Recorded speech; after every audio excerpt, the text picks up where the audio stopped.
खाली बाटे रूम, मन करे फोटो ली चूम चूम कके झूम झूम कके झूम झूम कके झूम झूम कके झूम हो कके झूम झूम कके झूम झूम कके झूम झूम कके झूम।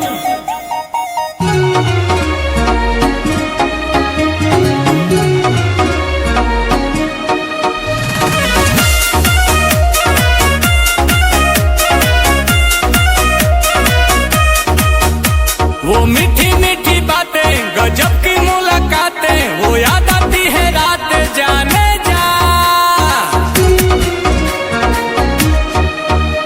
अब तू ही दिलो जा में धरती और आसमां में, अकेली तू जहां में जाने जा जाने जा। आंखों में तेरे जादू, कहो तो सितारे तोड़ ला तू।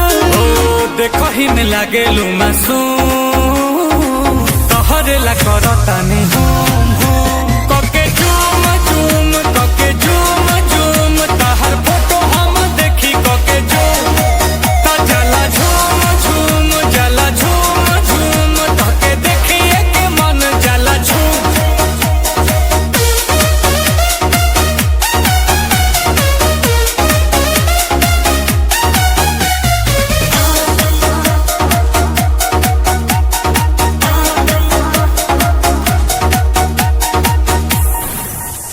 तू ही मेरी कहानी, तुझ में ही जिंदगानी, इस प्यासे की हो पानी जाने जा।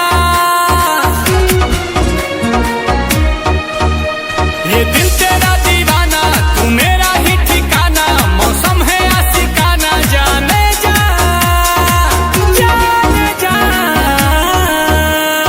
सांसों में तू बसी है, लबों पे मेरे तू ही हंसी है।